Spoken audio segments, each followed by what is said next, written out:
Olá, eu sou o Marcelo e você está no canal Feito à Mão. Nesse vídeo eu vou mostrar como instalar mini postes de luzes em mini jardins. Se você já gostou dessa ideia, deixe o seu like e se for novo por aqui, se inscreva. Para quem ainda vai comprar, o melhor preço de mini postes e outros acessórios de mini jardim, você vai encontrar no link que vou deixar na descrição desse vídeo. Nesse link, dependendo da quantidade, o frete é grátis, demora um pouco para chegar, mas acaba compensando.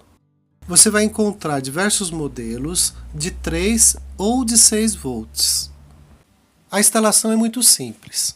Como os meus modelos são de 6 volts, eu vou precisar de 4 pilhas AA para fazer a instalação. Um dos fios do poste já vem desencapado.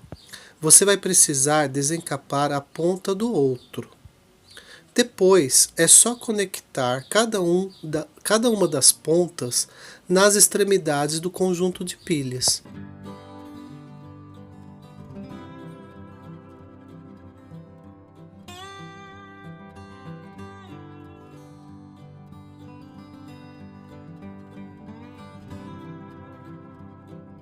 E você pode sofisticar instalando um suporte de pilhas, que tem um botão liga e desliga. Neste caso, é só emendar os fios que vêm do suporte de bateria com os fios que vêm do poste. A opção mais prática é instalar um carregador de celular velho. Eles têm de 4,5 a 6 volts. Você precisa verificar na etiqueta para não queimar as lâmpadas. Não há risco de choque elétrico. Você vai fixar uma das pontas do fio na parte interna do carregador e a outra na parte externa e fixar com fita isolante.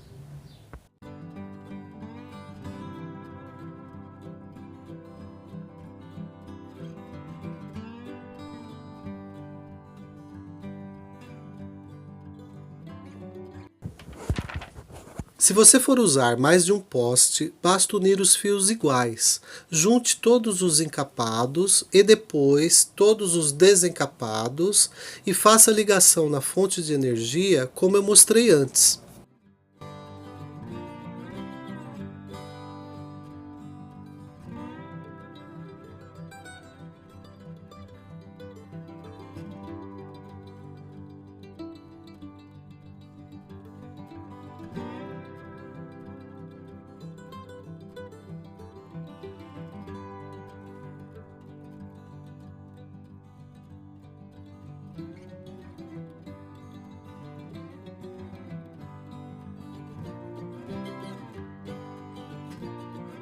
E é isso aí. Eu espero que isso tenha sido útil. Curta e compartilhe esse vídeo com seus amigos. Se você tiver alguma dúvida, deixe aqui nas mensagens, nos comentários. Obrigado por ter assistido e até o próximo vídeo.